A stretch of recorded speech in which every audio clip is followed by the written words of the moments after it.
दोस्तों आज की इस वीडियो में मैं आपको the psychology of money book से 8 बिग आइडियाज बताने वाला हूँ। तो बिना किसी डिले के हम डायरेक्ट काम की बात पर आएंगे। और पहला बिग आइडिया है यू डोंट नो एवरीथिंग।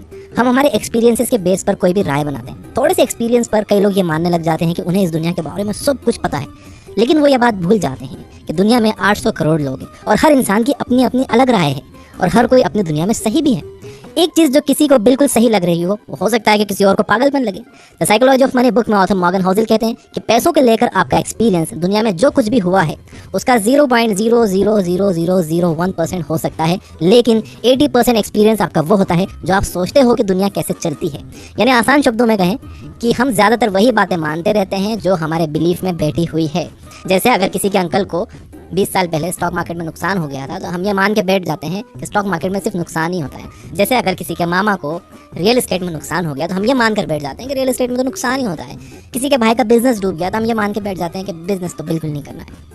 एक और एग्जांपल देता हूँ। 1970 में पैदा हुए लोगों ने इंडेक्स फंड का बूम देखा होगा। उन्हें इंडेक्स फंड सबसे अट्रैक्टिव इन्वेस्टमेंट लगेगा, जबकि 90s में पैदा होने वाले लोगों को क्रिप्टो करेंसी अट्रैक्ट कर सकती है। तो कहने का मतलब यह है कि आपको खुद को लिमिट नहीं करना चाहिए। आपको सिर्फ अपने एक्सपीरियंसेस के बेस पर फाइनेंशियल डिसीजन नहीं लेने चाहिए, बल्कि आपको फाइनेंशियल किताबें पढ़नी चाहिए, वीडियोस देखने चाहिए, सेमिनार्स अटेंड करने चाहिए। जहां से भी आप दूसरों के एक्सपीरियंसेस से सीख सकते हो, जहां से भी आपको और इन्फॉर्मेशन मिल सकती है, आपको पूरी कोशिश करनी चाहिए वो इन्फॉर्मेशन लेने के लिए। और फिर आपको अपने फाइनेंशियल डिसीजन इस इन्फॉर्मेशन और एक्सपीरियंसेस के बेस पर लेने चाहिए, इमोशन के बेस पर नहीं। Second big idea, nothing is as good और as bad as it seems. ये दुनिया इतनी ज़्यादा कॉम्प्लिकेटेड है कि हमारा दिमाग भी इसे पूरी तरह से समझ नहीं सकता और अक्सर हमारे एक्शंस के रिजल्ट्स हमारे हाथ में नहीं होते। हमारा रिजल्ट्स पर कोई कंट्रोल नहीं होता। जैसे कि मान लो कोई एंटरप्रेन्योर है, उसने एक बहुत अच्छा प्रोडक्ट बना लिया। अब उसे लग रहा है कि टाइमिंग भी सही है और कंज्यूमर सेंटीमेंट भी उसके फेवर में, लेकिन कोई डिजास्टर आ जाता है और सारा मार्केट डिस्टर्ब हो जाता है और उस एंटरप्रेन्योर का प्लान बेकार हो जाता है, जैसे कि 2020 में कोविड के दौरान हुआ था। ऐसे रिस्क का कोई अंदाजा नहीं लगा सकता। ऑथर मॉर्गन होज़ल कहते हैं कि नथिंग इज एज गुड और as bad as it seems. यानी जो दिख रहा है वो उतना अच्छा या उतना बुरा नहीं होता। जब भी आप फाइनेंशियल डिसीजन लो, चाहे खुद के लिए या दूसरों के लिए, आपको उसमें लक और रिस्क को ध्यान में रखना चाहिए। कोई भी एक सक्सेस स्टोरी सुनकर, किसी की स्टोरी फोर्ब्स में देखकर डिसीजन नहीं लेना चाहिए, या किसी का एक फेलियर सुनकर आइडिया भी ड्रॉप नहीं करना चाहिए। हो सकता है कि उन लोगों को किसी आउटसाइड रीजन की वजह से सक्सेस मिली हो या फेलियर मिला हो। इसे सर्वाइवरशिप बायस कहते हैं। थर्ड आइडिया है how much is enough for you. इस इकोनॉमी में और साथ ही हाईएस्ट इन्फ्लेशन में एक जॉब पर डिपेंड होना बिल्कुल अच्छा आइडिया नहीं है। एक साइड हसल होना बहुत अच्छा है और उससे भी अच्छा है कि आपकी मल्टीपल इनकम स्ट्रीम्स हो। लेकिन खुद से पूछिए कि आपके लिए कितना पैसा काफ़ी होगा, क्योंकि हमेशा पैसों के पीछे भागना आपकी मेंटल हेल्थ के लिए सही नहीं होगा। ये माइंडसेट आपको लालच की तरफ ले जाएगा और लालच ने अच्छे अच्छे स्मार्ट लोगों को बर्बाद किया है पास्ट में। इस जाल से बचने के लिए ऑथर मॉर्गन होज़ल 2 प्रैक्टिकल तरीके बताते हैं। Number 1, stop moving the goal post. अपने लिए एक फिक्स फाइनेंशियल गोल सेट करो और जब आप उसे अचीव कर लो तो आराम करो। अपने हार्ड वर्क से मिले रिजल्ट को एंजॉय करो। आप तब तक खुश रहोगे जब तक आप अपने एक्सपेक्टेशंस को काबू में रखोगे। Number 2, never compare yourself to others. आपकी लाइफ आपकी है, आपको यहाँ तक लाने वाले थॉट्स आपके हैं, ओपिनियंस आपकी हैं, डिसीजंस आपके हैं, इसलिए खुद को दूसरों से कंपेयर करने का सवाल ही नहीं उठना चाहिए। दूसरों से खुद को कंपेयर करोगे तो आपको जलन भी होगी और आपका मेंटल पीस भी खत्म हो जाएगा। Fourth big idea, understand the power of compounding.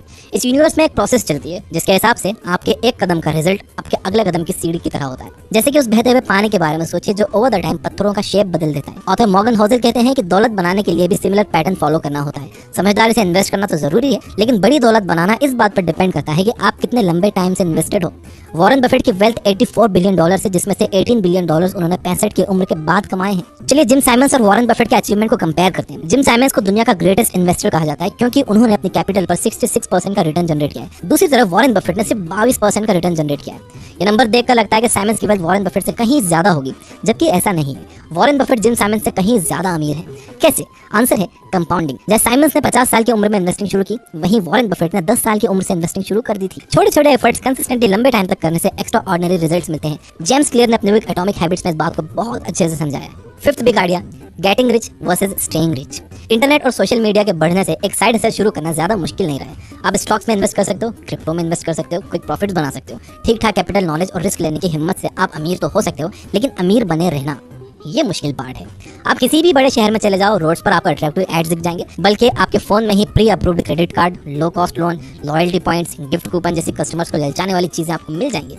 देखो आज के टाइम में अगर कमाना आसान हुआ है तो खर्च करना उससे कहीं ज्यादा आसान हो गया है।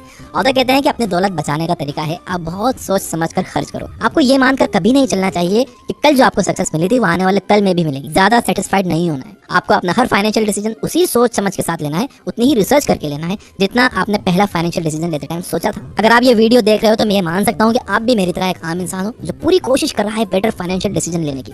इस दुनिया का इकोनॉमिक सेटअप कुछ इस तरह का है कि हमारे जैसे आम लोगों के हाथ में ये नहीं होता कि हमारे पैसों के साथ क्या होगा। इन्फ्लेशन जैसे माइक्रो इकोनॉमिक फैक्टर्स डिसाइड करते हैं कि हमारे पैसे की वैल्यू क्या होगी।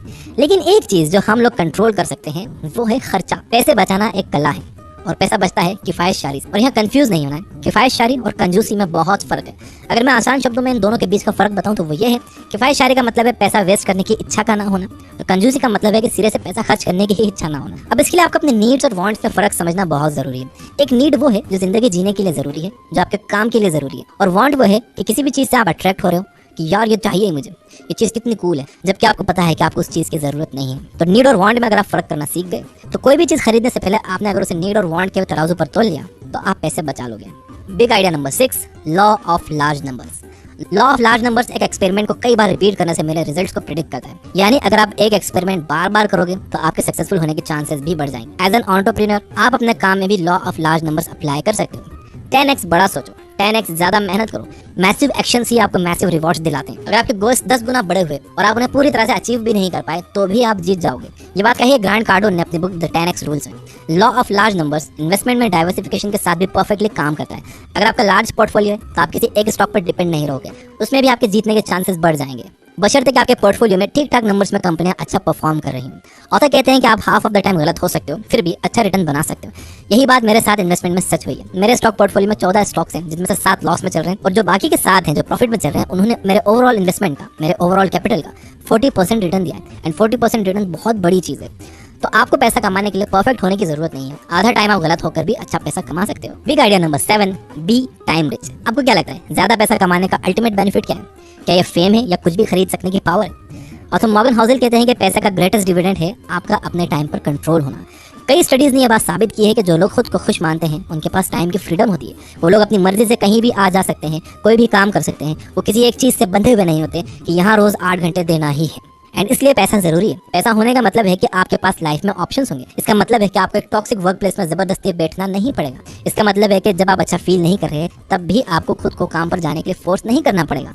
ऑथर कहते हैं कि हाईएस्ट फॉर्म ऑफ वेल्थ ये एबिलिटी है कि आप रोज सुबह उठकर ये कह सको कि आज मैं जो चाहूँ वो कर सकता हूँ। तो सबसे पहले आपका गोल होना चाहिए एक इमरजेंसी फंड बनाने का। यानी इतना पैसा जमा कर लो कि अगर 6 महीने तक आप कोई भी काम ना करो तब भी आप आसानी से सर्वाइव कर सको। जब आपके पास ये फंड तैयार हो जाए उसके बाद आप अपने नेक्स्ट स्टेप के बारे में सोचो। उसके बाद आप सोचो कि आपको जॉब छोड़कर कुछ करना है नहीं करना है। उसके बाद आप रिस्क लो।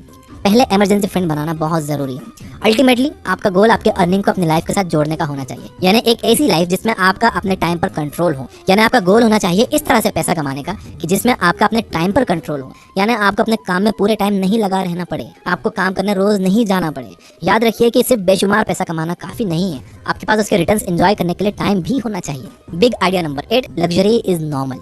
आपने सड़क पर कई बार कोई शानदार स्पोर्ट्स कार देखी है। अब जरा आप ये याद करने की कोशिश करो कि उस कार को जो इंसान चला रहा था क्या वो आपको याद है? 99% चांसेस है कि आपको बस अपना एक्साइटमेंट याद होगा कि आप उस कार को देखकर कितने एक्साइटेड हुए थे, लेकिन उस कार को कौन चला रहा था ये आपको बिल्कुल याद नहीं होगा। Luxury items definitely eye catching होते हैं और यही उनका पर्पस भी होता है। ऑथर कहते हैं कि आप अपने लग्जरी आइटम से जितने इंप्रेस होते हो उतना और कोई इंप्रेस नहीं होता। ऑथर कहते हैं कि आपको लगता है कि लोग आपका लग्जरी आइटम देखकर आपसे इंप्रेस हो रहे हैं, जबकि आपसे इंप्रेस कोई नहीं होता। डे टू डे लाइफ में आपको एक कार की जरूरत होती है, सिर्फ किस लिए? पॉइंट ए से पॉइंट बी जाने के लिए। एक नॉर्मल कार भी आपको पॉइंट ए से पॉइंट बी ले जाएगी और एक फरारी भी सेम काम करेगी। फर्क यह है कि फरारी के लिए बहुत ज्यादा पैसा लगता है और उसे मेंटेन करने के लिए और भी ज्यादा पैसा लगता है। सारे स्टेटस सिंबल सेम होते हैं, टेम्पटिंग होते हैं, बट अल्टीमेटली पॉइंटलेस होते हैं। आपको ये बात याद रखना होगी कि लग्जरी आइटम्स एक्चुअल में लायबिलिटीज हैं, एसेट्स नहीं। ये चीजें आपकी जेब से पैसा निकालती हैं, डालती नहीं है। ऑथर कहते हैं कि गरीब होने का सबसे आसान तरीका है कि अमीर होने का दिखावा किया जाए। अब इसका मतलब ये बिल्कुल नहीं है कि आपको लग्जरी कार्स बिल्कुल ही नहीं खरीदने चाहिए। रैपर जेजी ने एक बड़ी अच्छी बात कही है कि अगर आप किसी चीज को 2 बार नहीं खरीद सकते तो इसका मतलब ये है कि आप उसे अफोर्ड नहीं कर सकते। एक और रूल है the 30 day rule. I don't know ये किसने बनाया। इसके हिसाब से अगर किसी चीज को खरीदने के लिए आपका दिल ललचाए तो आपको 30 दिन रुक जाना चाहिए। 30 दिन के बाद भी आपको अगर उसकी जरूरत महसूस हो कि यार बिना उसके काम नहीं चलेगा तो वो चीज आपको ले लेनी चाहिए। और ये जितने भी लग्जरी आइटम्स हैं इसको आपने अपनी पैसिव इनकम से लेना चाहिए। आपको अपनी एक्टिव इनकम लगाना चाहिए काम पर, यानी कि आप उन पैसों से आपको और पैसा बनाना चाहिए और जो पैसा उससे बन रहा है आपको उनसे अपने ये खिलौने खरीदने चाहिए। आपको कभी भी अपनी एक्टिव इनकम इन चीज़ों में नहीं लगाना चाहिए और आपको हमेशा ये चीज़ें अपने बिजनेस अकाउंट से खरीदनी चाहिए ताकि आपको इस पर डेप्रिसिएशन मिले, आपका टैक्स बचता है इससे। इन चीज़ों से अमीर अपना टैक्स बचाते हैं। आपको लगता है कि वो दिखावा कर रहे हैं जबकि वो अपना टैक्स बचाते हैं। ये 8 big ideas from the book the psychology of money. अगर वीडियो पसंद आया तो इसे लाइक जरूर करना, सब्सक्राइब नहीं किया तो सब्सक्राइब कर लेना, घंटी न दबाई तो दबा देना। Finally, you guys are amazing, keep reading, keep learning, keep growing. Thank you for watching.